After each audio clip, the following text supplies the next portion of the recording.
Hey, this is Mike Matthews from MuscleForLife.com and welcome to the podcast. Thanks for stopping by. In this episode, I interview Sohee Lee from SoheeFit.com. And I originally came across Sohee's work through the work of Dr. Layne Norton, whose stuff I follow. She actually works with him, so I came across her website, was reading her articles, liked what she had to say. I like her overall philosophy and how she goes about training and dieting and working with her clients and such. So I reached out and got her on the show. And in the way of background, Sohee graduated from Stanford with a degree in human biology, and she's also a nationally qualified NPC competitor, and she is a certified strength and conditioning specialist through the NSCA. And she knows her stuff. I mean, one of the problems that you can run into in this world is sometimes even guys that have PhDs, they'll give some pretty wacky advice and some pretty impractical advice. So one thing I really like about Sohee is not only is she well educated, she walks the walk and she knows what it takes to not only get herself in shape, but get other people in shape without following a bunch of ridiculous diet restrictions and rules, and with making it work for everyday life. People that don't necessarily, where you're not going to be bringing every meal with you in Tupperware everywhere you go, and you can't spend hours in the gym every day. So I hope you like the interview. I think you will, and let's get to it. All right, hey Sohee, thanks for coming on the show. I appreciate it. Hi, it's great to be here. Yeah, I'm excited to talk about what we're going to talk about, because it's definitely like these subjects of flexible dieting and reverse dieting made a big difference for me when I came across them and started applying them. And I know it's a big, I guess it's almost like a big revelation for people when they kind of move from the superstition style of dieting, where it's all about restricting certain types of foods and following a bunch of weird rules, and it's not viable as a lifestyle. You know what I mean? Yeah, that makes sense. I totally agree. All right, so you wrote a couple books actually on the subjects, right? So you have like a book on the subject of counting macros and flexible dieting, and then a separate book on reverse dieting. Most of the listeners are probably going to be familiar with these things, but just in case there are going to be people that aren't, can you kind of briefly explain each of these things? So, you want me to explain the ebooks themselves? Well, no, just the subjects. Like, what is flexible Okay. dieting? What is reverse dieting? Oh my gosh. Okay, so there are so many different definitions of flexible dieting out there, and I think that it is grossly misunderstood by people, from the outside looking in, who are hearing about flexible dieting for the first time, because a lot of people think that flexible dieting is a diet that just allows you to eat junk food all day long, and you can get ripped eating nothing but junk food. And then people, of course, they're going to say, oh yeah, that's so unhealthy, and how are you going to get your fiber and all these things? But the fact of the matter is, flexible dieting is very heavily focused on healthy food still, but the main difference is that we don't exclude any food items. We don't say, okay, you can eat this food and you can't eat any of that. It's more, okay, as long as the majority of your food choices tend to come from whole foods, then there's nothing wrong with having a little bit of candy or a little bit of junk food here and there. Right. And just because you're a flexible dieter does not mean you're a macro counter. You can be a flexible dieter and not count macros. You can be a flexible dieter and count macros. It really doesn't matter. It's more, honestly, I feel like flexible dieting is more of a mindset difference than anything else. Right.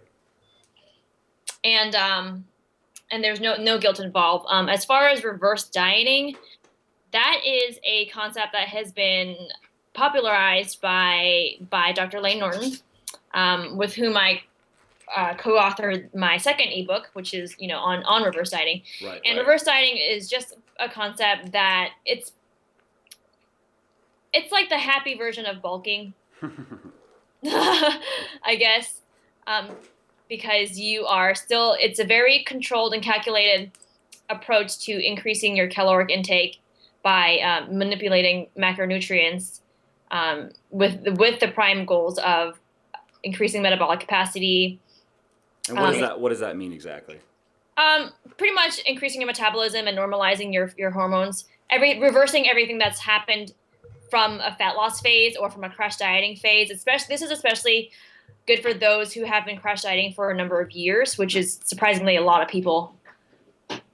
Yeah, So I mean, I run into it all the yeah, time. yeah, and you want to get your health back into working order, and you don't have to have metabolic damage, quote unquote, to go through reverse dieting. I have a lot of perfectly healthy clients who choose to reverse diet because they want to build more muscle, but Right. they don't want to get, they don't want to pile a bunch of fat on in the process. So And I that's probably, I think, mean, that's just a simple matter of you're starting with a healthy metabolism, so you're putting yourself in a mild surplus and just kind of increasing that over time. right. And of course, I mean, some body fat comes along with it, but Yes. there's when you realize how easy it is to lose fat, then gaining fat is just it's part of the game, because to maximize muscle growth, you need to be in a little bit of a surplus. So so what, you get a little bit fatter. It's just the way it is. Right. And you know what? Actually, I do say that, a little bit of fat gain tends to be the norm. But I will say, obviously, the more adherent you are to your macros when reverse dieting, the less, the more you can control the fat gain, and the less. And actually, there are some people who lean out while they're reverse dieting, and this is not the norm. But I do have a handful of clients, and I have heard of a number of different people who have been able to get leaner and drop inches, and watch their scale weight go down while they're increasing their caloric intake. But that is not the norm. Yeah, no, I've actually come across Size. that too. That's normally when I've seen it is when people were crash dieting for, like you said. I mean, I don't know if I've come across people doing it for. That's not true. I have come across people for years, but usually it's in more along the lines of months. Right. So they've crashed their metabolism and their weight loss is stalled. I've definitely seen that, where then they start eating more and all of a sudden they're losing fat again and feeling better and their workouts are better and like their life has changed basically. Right, and this pretty much goes. I saw a post a few days, not a few days, a few months back, and it was really kind of baffling to me. Someone on Facebook got up on her pedestal, and she was talking about how fat loss is always a matter of calories in and calories out, and if you're still gaining fat or if you're not losing fat, then you're eating too much. That's it, no Hmm. questions asked. And I cannot disagree more with that. Um, I think that that's an incredibly oversimplified statement. I think it does not. It completely overlooks the fact that the body is incredibly complex, and as we've seen with some people, they have to actually eat more in order to get their bodies to respond. Yeah, yeah, and I think that if you're going to make a simple statement, yeah, you could say that it does boil down to energy balance. I guess that's probably a better way of looking at it than just saying calories in, calories out. Because while I mean, we know calories is a number, or dieting is a numbers game, and how much energy you're giving your body, it is more or less the bottom line. Where how that energy is coming in terms of macronutrients, and then also where's your body at in terms of metabolism. I'd say somebody that has a healthy normal metabolism, yeah, it's just calories, and Right. making sure that your protein intake is high enough and that you're not you know making any major mistakes. But there definitely are the kind of outlier anomaly type cases where because usually, I mean, I don't know about you, but I see it with people when their metabolisms, they've kind of messed their metabolisms up and they're just running a lot slower than they should be. Then things can be different, and then it gets kind of interesting. Right. And there's also the water retention issues that people mistake for fat loss. I mean, you're all puffy and you look fatter, and then, let's say your cortisol levels are out the roof, and you start fixing that, and then you're shedding water, and you can't really tell the difference. I mean, all you know is that you've lost weight and you look leaner in the mirror, so you assume it's fat loss, but it's not always. Right. Well, especially with fat loss, especially in the first 1 or 2 or 3 weeks, I'd say, if you have a lot of fat to lose, yeah, the first 2 3 weeks, you're probably going to see the more of the scale weight drop than normal. And I find that it's difficult. It can be difficult for clients to first get really encouraged by the quote unquote fast fat loss rate, and Yeah. then later become really discouraged because obviously it's going to necessarily slow down. Yeah, if it didn't, that'd be a bad sign. That means Right. eventually it means you're losing muscles. What it would Right. And I mean. would say actually this is a good thing. Slow progress is definitely a good thing, and you don't want to lose too fast. Yeah, yeah. I mean, I run into that more with Oh, women than men, just absolutely. because that's the big push is drop 30 pounds in 30 days and crazy shit like that. Right. You had mentioned a little bit earlier about counting macros versus not counting macros. Right. It's an interesting subject. I get asked about it fairly often. Might make actually a good article. I should probably note that down. But you know, let me briefly share my thoughts, and I'm curious what your thoughts are. Okay. Of course, you don't, in terms of counting, if you you can eyeball things. You can know approximately what you're eating. If you're going out to restaurants a lot, you probably can't. You don't really know unless it's a restaurant like Chipotle where you can get an idea, Right. or if you're just ordering like I want a grilled chicken breast and some sort of just a carb that is not going to be loaded with hidden calories. Right. But for I guess I find that like if you're going to kind of wing it like that, it can work for maintaining because you can also then adjust. You're never going to make such a big mistake without knowing it that you're just going to pile on body fat by not counting things and just kind of going like, okay, I'm hungry, I'm going to eat. What am I going to eat? I know I need about this much protein. But you gotta be familiar with foods. You know what I mean? I don't know. What are your thoughts? Because Yes. if you just go if you're just like, hey, I'm gonna eat whatever I feel like, chances are your intake is gonna be, maybe you won't grossly overeat because your body is hormonally, it has hormones to control feeding and it doesn't want you to just become obese. Right. But chances are at least your macros are probably gonna be messed up. I think as far as counting macros, I did write that book, How to Count Macros, but it does not mean that I believe everyone should count macros. Mm-hmm. I think that at the very least, it's a very valuable skill to have, and it's worth taking the time to learn how to count macros because it's not intuitive for everyone, Right. and it can seem really overwhelming. So learning the skill to be able to calculate your food, your eating for the day so that you come in, within plus or minus 5 grams of each macronutrient. That can take some practice. Um, if your goal is fat loss, do I think that you can lose fat without counting macros? Yes, of course you can. It's Uh, just trickier. it's trickier, but I will say if you're smaller, obviously, if you're more petite or if you're leaner, then I would definitely recommend macro counting at least temporarily because, going from overweight, at least body fat wise, to lean is not that difficult, relatively speaking, Yeah. right? But going from lean to leaner or lean to shredded or ripped, that is really takes a lot of fine tuning, and the difference of even just a few hundred calories a day can make a huge difference in either stalling progress or making the progress that you want to see. So for that reason, if you want to really lean out, then I would definitely recommend macro counting. If you like you were saying, if you just want to maintain your weight, maintain your body size, I think that it's perfectly fine to not count macros and just kind of eyeball things and tweak as you go. Yeah.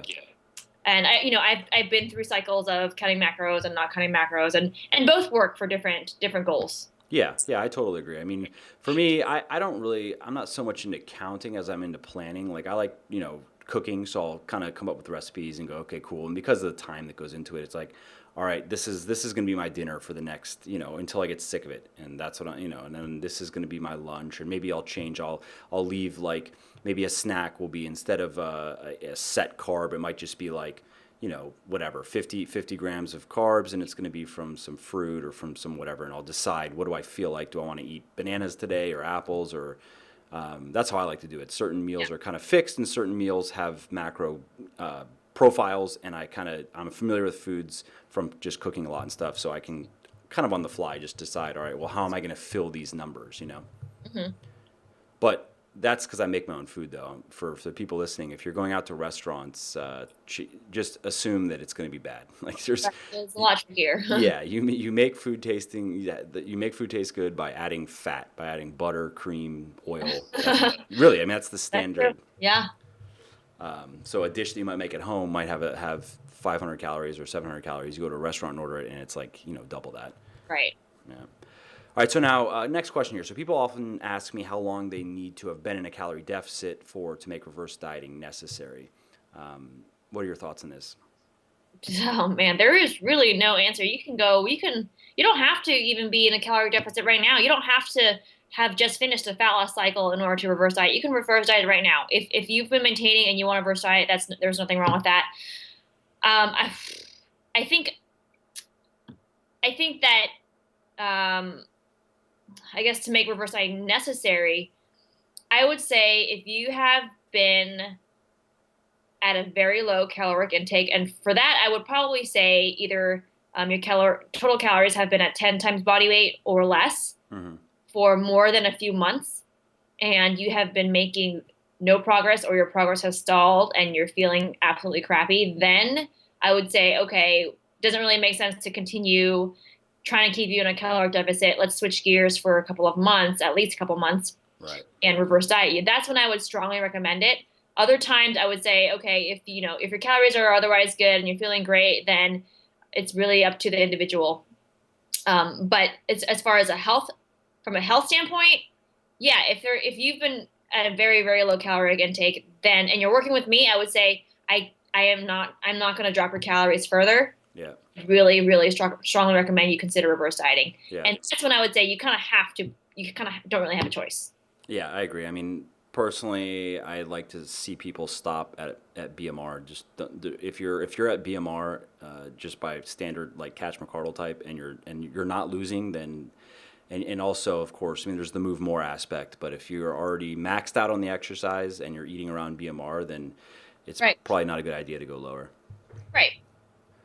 Cool. And then, what about though if, I mean, I guess if somebody has lowered their calories, if they, I mean, dropped their calories at all, even along the way of like, you have in the beginning your initial deficit, and then depending on how lean you want to get, you're probably going to have to reduce your calories a bit more along the way. Would you agree that kind of generally speaking, it's not a bad idea to reverse diet back up to at least your TDE, to your, what your total daily energy expenditure, what you're burning, just so the reader knows what I'm talking, or listeners know what I'm talking about. You might as well just reverse back up. I don't think there's any real benefit of like, let's say in the end you end at 700 calories below TDE. There's no reason to just jump right back up and add 700 calories per day to your intake. Right. And I don't think from a body comp standpoint, that is the favorable approach because, there are a lot of research that shows that if you spike your calories too fast, too soon, then the fat to muscle ratio that you gain back is very heavily in favor of fat. Right. Which obviously, I don't know that anybody wants that. That's the whole point. That's what we're trying to avoid. Right. Yeah. When do you think along the way that, like, when with the people you work with, when do you see that they actually start where they start noticing that they're gaining fat again? That tends to be very, very individual and varies widely from one person to the next. As an average, I would say for me with macros and calories, I like to base everything off of their total body weight. So calories relative to body weight. So I would say around 16 times body weight calories is where I start to see normally people gaining a little bit of weight. Yeah. But then I see people who gain very slowly but consistently with every, all the macro bumps, every single bump. Yep. I see people who don't gain at all ever. So it really, and you know what? I can't look at a person and say, here's how you're going to respond to reverse dieting. We just don't know. Yeah. Yeah. And it's, I'm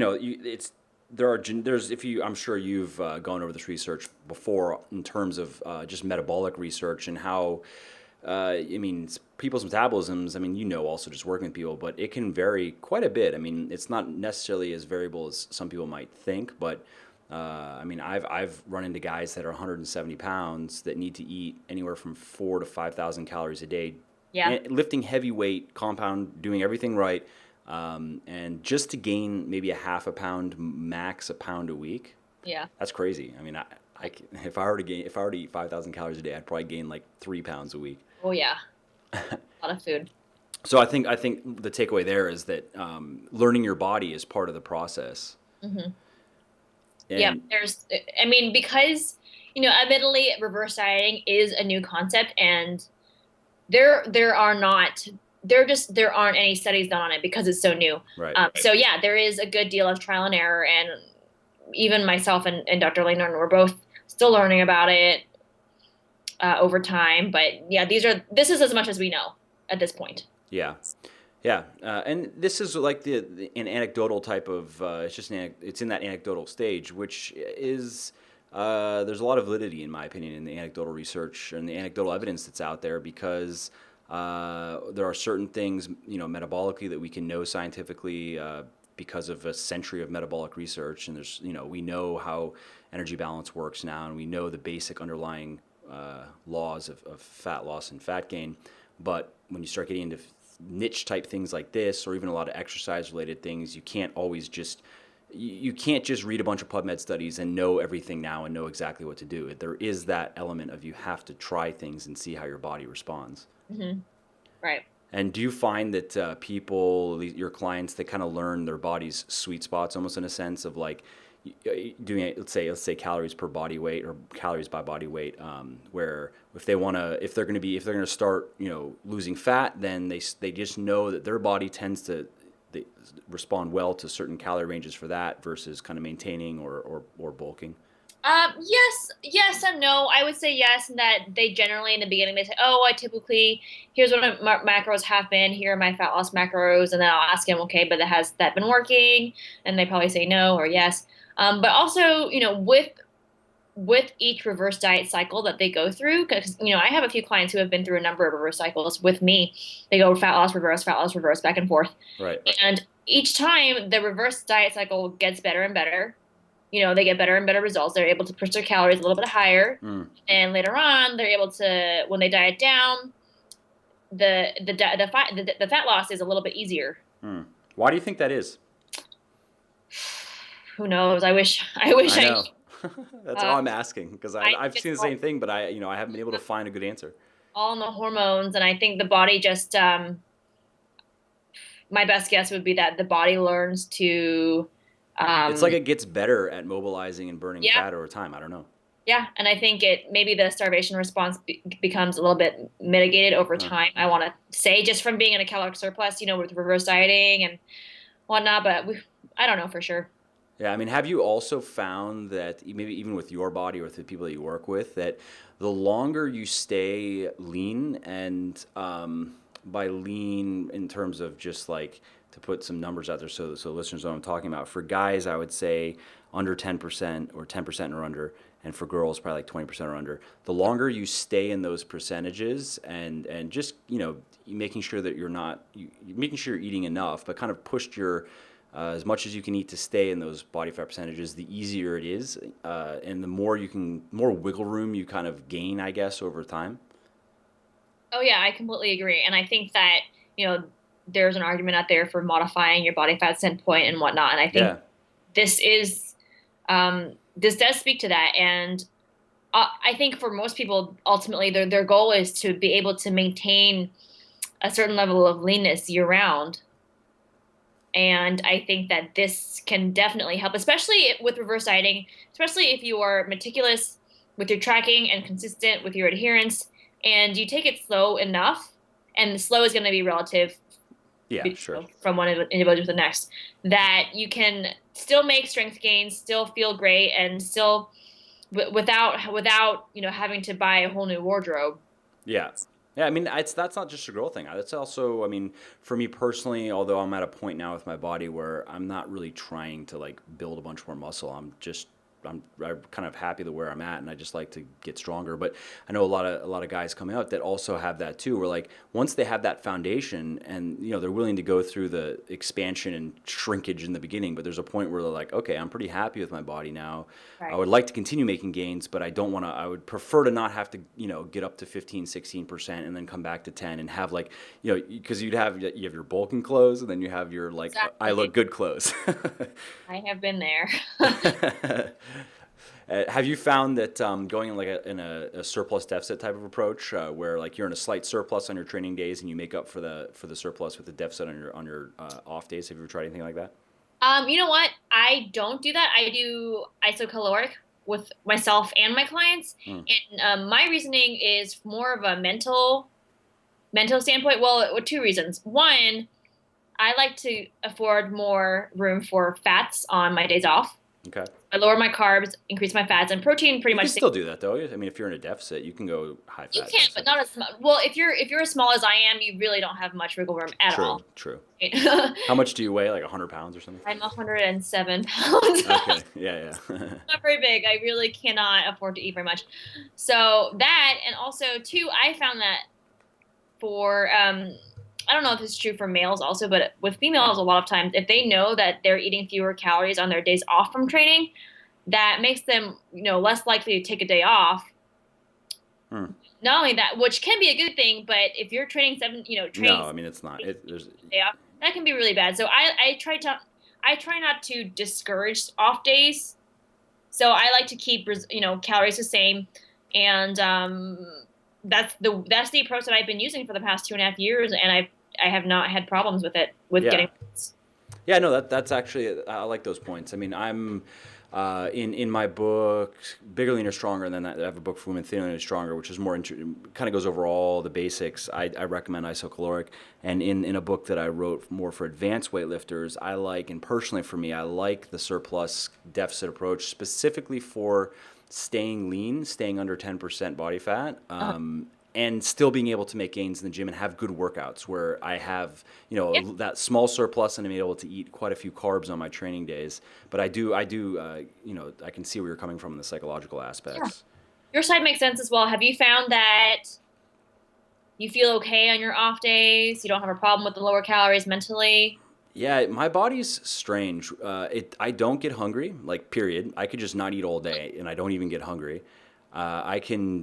I don't know. I can be very, very flexible with what I'm doing with my food, and my body is just like, all right, whatever. I can really, it's weird. I can fast for ridiculous periods of time. If I'm not really into it. I mean, I think IF is okay. Actually, I mean, what I do is on the weekends, I usually just take my calories and stuff them into 3 meals. So I eat my first meal around lunch, and so I get to just enjoy 3 meals. And I'm active on the weekends. I'm into golf, so that's like my sport, and so I'm out doing stuff and burning a bit of calories that way. But yeah, for me personally, I don't know. Cutting is very easy for me. I've actually like asked various people that are smarter than me and know a lot more. Like why is that? Why do I legitly never get hungry? Like my version of hunger is I feel like I could eat some food. Oh my gosh. I know. I mean, it's like unfair. But I've asked around. I've asked like doctors with at Stanford educated doctors and stuff, and I haven't really found a great. I haven't gotten much insight into it other than one thing one person did tell me was that that's a good thing. That is technically how the body. That means that like in terms of leptin and ghrelin and other hormones that things are balanced and that's not a bad sign. Because I was wondering, I was like, is something wrong with me that other people that work for me, they'll be cutting and they're like complaining all day and they can't wait Right. till they can eat. And I'm like, what? I never get like that. I don't care. So along those lines, are your fat loss macros pretty high? Well, I guess I don't know if you can. No. I mean, I'm not. I'm like a meso ecto type. Very, very, very normal. Like I've found I hang out probably around like 8% body fat, maybe 7. It's hard to say when you start getting down there, but without getting DEXA'd. And if I weigh 188 pounds, so if I were like bulking, I would be eating probably 3,300 a day, and that's it. Like I'd have to that. Oh, that's not really that super high. No. And so Interesting. when I cut, I started about 27 and I just ride that as far as I can go. And then I, drop it down about 100 calories a week until I get to where I want to be. And I don't go below BMR. Sure. Yeah. That makes sense. Yeah. Anyways, I just want to get your opinion on that. Question about refeeding. Do you think it's necessary when you're reverse dieting? No. What if somebody has crash dieted and now they're coming back up? Do you think it's necessary? I guess it depends on where their calories are at that point. I have never had to refeed a client while reverse dieting. Okay. Um, I think there's a strong argument for incorporating refeeds when you are when you're in fat loss or Sure. calories are low and whatnot. But I think when you're bringing them up, I don't know. I just I don't see a need for it. Yeah, no, I don't disagree. It's just a question I'm asked, so I want to cover whatever people ask me. I thought it'd be a good idea we cover. Because if you're on a fat loss phase, then obviously your hormones are going to be not working optimally, and you want obviously Yeah, the purpose of a refeed is for hormonal benefit, right? Although it and does, psychological. right, it does have psychological benefit, but I think when you're reverse dieting, you're technically bringing yourself out of a caloric deficit. Yeah, So instead of going deeper into a deficit, yeah. No, I agree. I don't think there's any reason for it other than I mean, there's the psychological, but I think I mean with my experience, these people are pretty happy once they can start eating more. They don't even feel they're just happy to. right. But I will say that with clients, anyone who reverse dieting, I found that the first few weeks tend to be the hardest from a mental standpoint Yeah. because you're kind of straddling that line between, oh, my macros are still kind of low, but I'm not actively dieting anymore, and trying to wrap your mind around the concept of reverse dieting and potentially putting on some weight, and that can be really scary for a lot of people. Yeah. And But I say if they ask about a refeed or anything, I just say, you know what, in a few weeks your macros are going to just get higher and higher, and I would just say stick it out for a few weeks, and you'll be fine. Yeah, I agree. You had mentioned earlier, or you've mentioned you mentioned it several times, that this concept of reverse dieting is not just applicable to coming out of a deficit.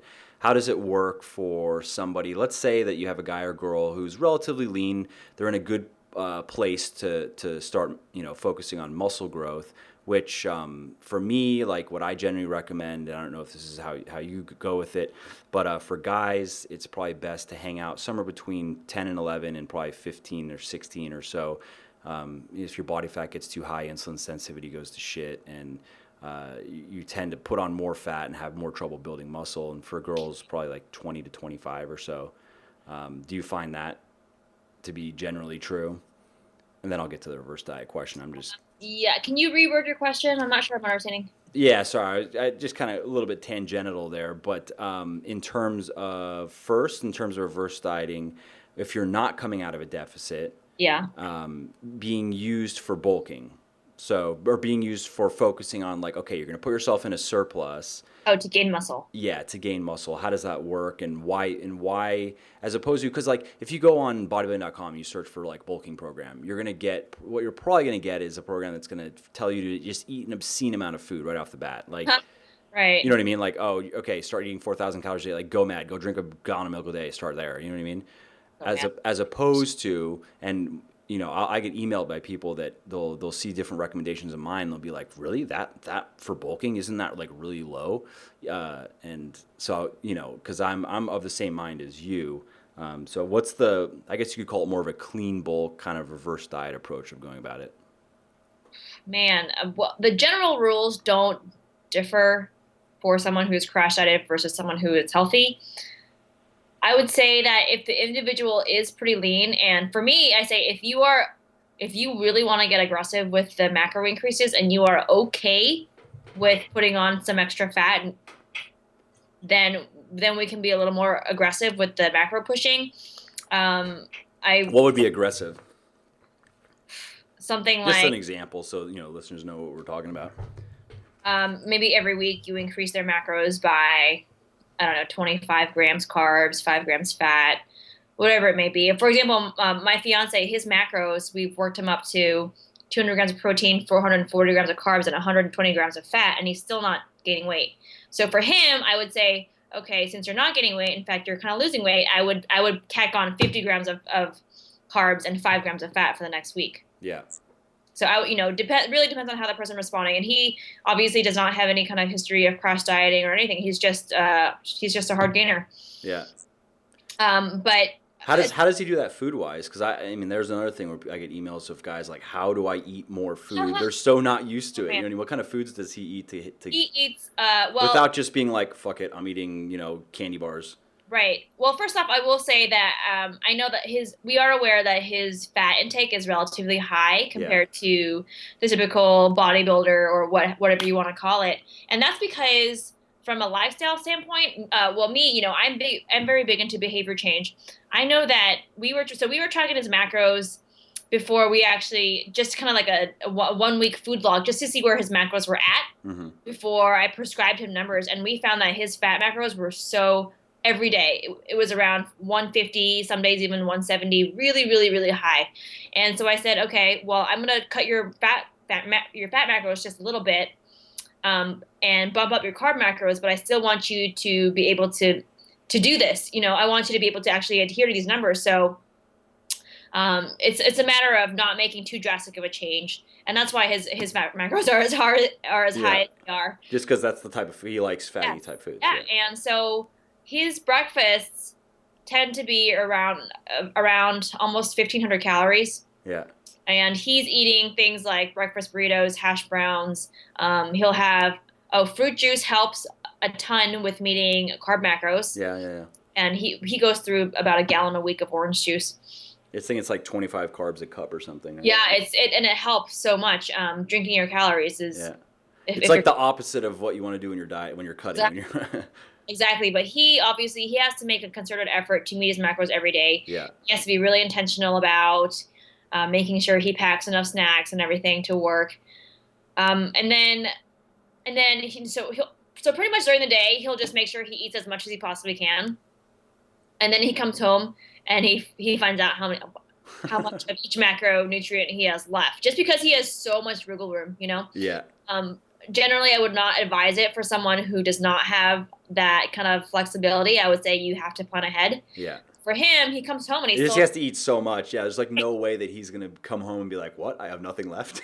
right, and we resort to a lot of carb dense foods, things like we're big into quesadillas lately, cheese.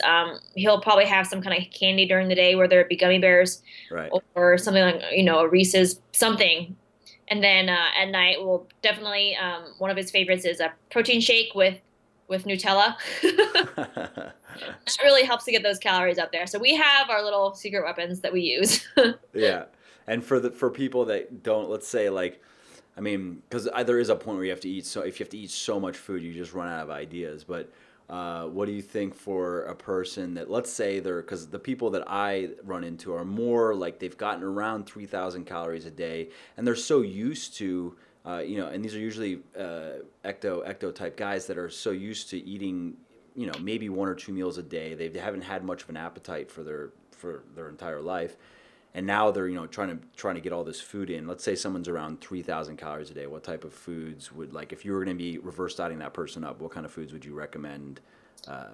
Like, let's say carb dense type things. Anyone can find fats. Go drink some olive oil. Like, that's easy. But I mean, not that you actually probably want to do that, but it's not hard to increase fats more because they're not very filling. But what about carbs? So first off, I will say I will only recommend foods that they actually like eating. Yeah. Because if they don't like it, then they're not going to keep it up for very long. Right. Besides that, like, what are the common things? My go-to recommendation tends to be fruit juice.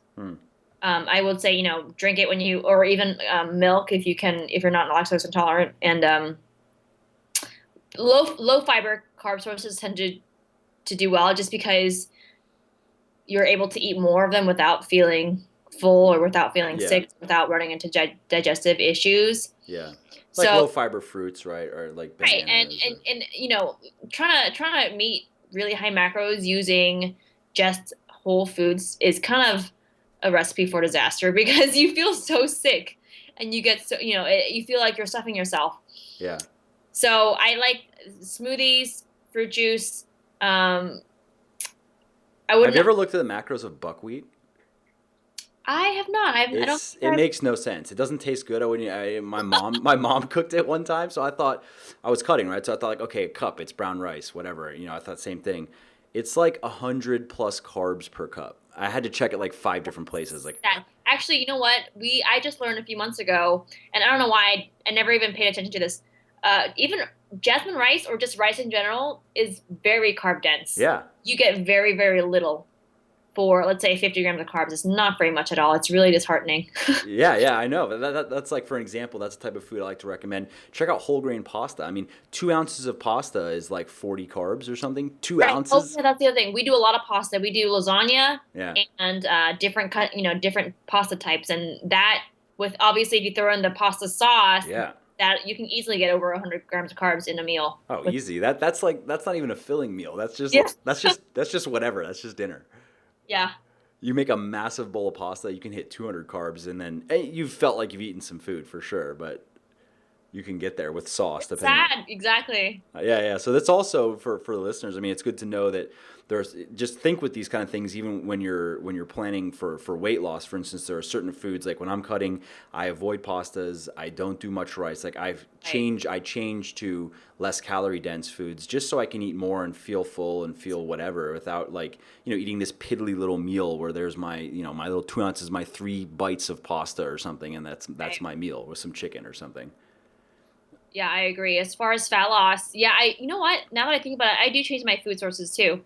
When my macros get low, let's say I have a photo shoot coming up and I want to look good for the bikini shoot or whatever I'm doing, I tend to resort to squash varieties. Squash is awesome. I love squash. Squash varieties for my carbs because butternut squash, it almost feels like a cheat. Like, it's so good, but it's so low in carb. I love butternut squash. It's great. Acorn squash is so good with Well, I kind of cheat. I eat it with butter and brown sugar, but Yeah, but you can get away with a little bit of that. Like you don't have to. yeah, but it's so good. And I also find ways to get in my veggies and in multiple different ways, not just with salads, but maybe Yeah. sautéed and steamed. And lately, I've been making the cucumber tomato salad just because it's I still enjoy it. I get my nutrients, Yeah. and it's very low calorie.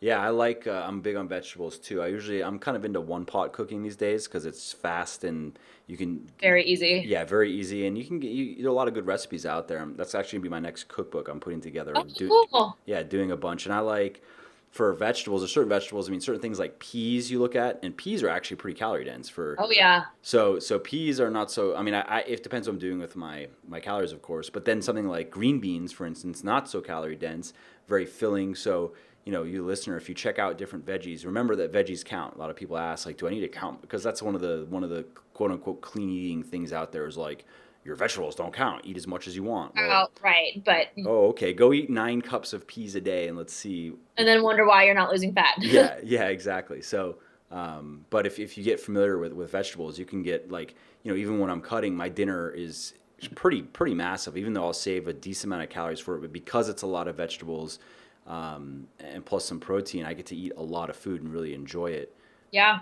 without having to eat, 200 grams of carbs. Right. And you know what? The other thing I will say about fat loss is that I found that the main determinant of whether or not you're actually going to reach your fat loss goal is 100% a mindset issue. If you feel like you're kind of being forced into dieting, or if Yeah, you feel like, if you have the victim mindset and you feel like, oh, I'm not allowed to eat these things, or I can't do this, I can't do that, then at some point you're going to give up. At some point you're going to self-sabotage, you're not going to make it, you're going to get discouraged. But I found, especially if you're utilizing flexible dieting, you are aware that you can't eat anything you want, but you choose to eat foods that are physique friendly and fit your macros, and you understand fully that this is completely temporary, and any hunger you may feel is, one, it's a part of the process, but two, it's not going to last forever, then it becomes infinitely easier, and you can actually kind of enjoy the ride. As crazy as that sounds, you can yeah, enjoy dieting. absolutely. I mean, these are the things I preach. Yeah. And like you said, it becomes a lifestyle. It becomes where, and then you get used to it. Like, I don't know about you, but for me, like you, I generally have to stay lean. I have to stay looking good because I have to do, sometimes it's photo shoots. Sometimes it's even just for, I don't know, for maybe it's me just being vain or something, but for social media, like if I'm going to do selfies, I'm not going to do selfies if I'm like not lean. What's the point of that? I don't Well, even like doing selfies. I think social media is stupid, but staying lean. Yeah. No, I understand. but yeah, but then certain times of the year, well, it's like, okay, holidays are coming. There, you don't have to have the anxiety about, go enjoy yourself. Who cares? Like when if I my wife's from Germany, so we'll go there. We usually go there once a year, and the food in Europe is great. And I just have a cutoff point. Like I'm willing to gain 5 pounds of fat, and then I stop.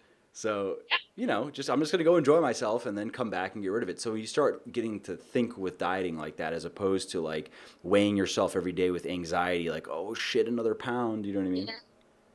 Yeah. Well, that's very true, especially with the holidays coming up soon. I've had questions from clients over the past week or so asking me, this and this is coming up, and I'm feeling really nervous. What do I do?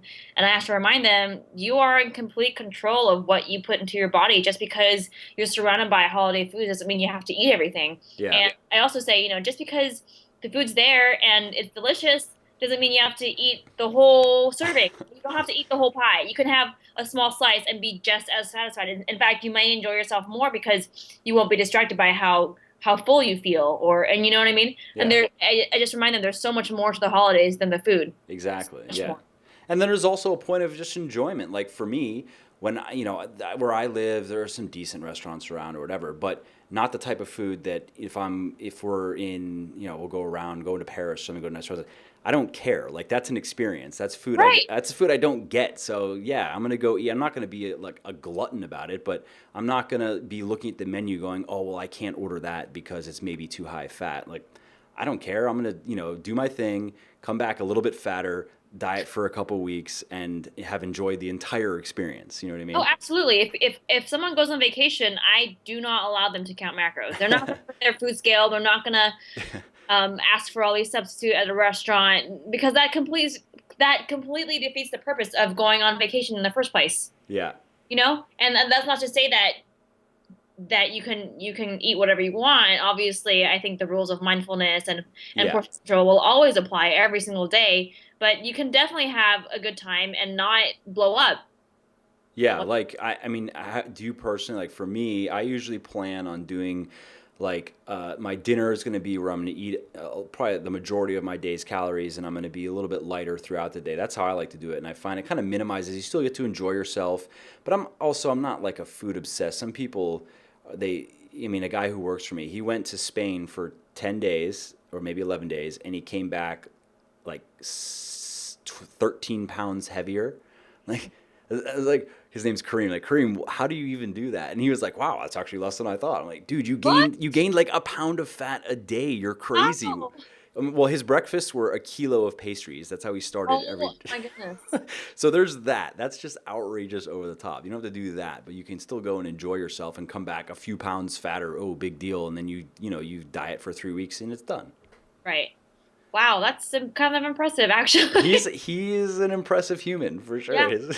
Yeah. Well, you know what? I think when it comes to That's vacationing, dedication. well, yeah, I know it is. With vacationing, I would not be averse to recommending. I think for vacationing, a tool like intermittent fasting could Yeah. work. Yeah. Just from a lifestyle standpoint and from a practicality standpoint, Yeah. because you're probably going to be sleeping more, so you'll be sleeping in. You may not be as hungry in the mornings. You can push your meals back during the day, and maybe just 3 meals a day, 2, 3 meals a day, Yeah. but bigger in size, so you can really enjoy yourself. I think that can be a very helpful tool for some people. Yeah. I totally agree. Yeah.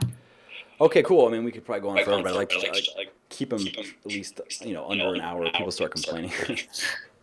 So where can people find you and your books and, the rest of your work? Well, I have so all my brand name is Sohee Fit. It's just SOHEEFIT. Mm-hmm. And my website is soheefit.com. My Instagram, Twitter, and Facebook page are all Sohee Fit. And my email is up on my website. You can find it through my contact form. And my ebooks, my first one is Yeah, tell us about your books. Yeah, for my first one is How to Count Macros. That was published in January of this year. Cool. That you can find that at howtocountmacros.com. I'll also link in for the post on MFL and stuff. I'll link everything, but just for the listeners, so they know where it is. Yeah, and it pretty much is exactly what it says. It teaches you how to count macros. And what does that mean exactly? Is it like how? Tell quickly about like what does it go over? Right. So if I were to say, hey, okay, you're my client here, based on your information that you've given me, I'm going to prescribe you this many grams of protein, this many grams of carbs, and this many grams of fats. And the How to Count Macros book will teach you how to plan your days ahead of time or plan your food, eat what the foods that you enjoy eating while meeting your macros, which will then help you work toward your fitness goal, whether that be fat loss or reverse dieting or whatever it may be. Cool. So it's like all about basically how to take your numbers and turn it into workable meal plans that you can follow and how to tweak everything. Yeah. And it also includes tips and tricks. Cool. Shortcuts and whatnot. Yeah. And then my second one, which was launched just about a month ago, which with Lane Norton is reverse dieting. You can find it at reversedietingbook.com. And as we talked about earlier in today's podcast, it's exactly teaches you the principles of reverse dieting. And I will say that the ebook is great for those of you who are looking to go through a reverse diet yourself, because it teaches you how to reverse diet, but you also get access to an exclusive Facebook group for reverse diet product customers, where you can have access to myself and Lane 24/7 pretty much, and you can answer all the follow-up questions you want. And you also have the support of the rest of the group, which is really great. Yeah, that's awesome. And I've looked through. I haven't seen the How to Count Macros book actually, but Lane did send me over the Verse Diet book, and I think it's great. So I definitely endorse it. And I'm based on what's in it, I'm sure the How to Count Macros book is great too, because you know what you're talking about, and you actually have real experience working with people Yeah. and get results. But that's kind of rare in this space, I've found. Thank you. Well, they've both been doing pretty well so far, so I'm happy. Yeah. Yeah, cool. Okay, great. So that's everything. People know how to find you, and I think this was a great interview. I know a lot of the things that I get asked about, so I think everyone's gonna like it. Yeah, I hope it helps. Yeah, cool. Thanks again.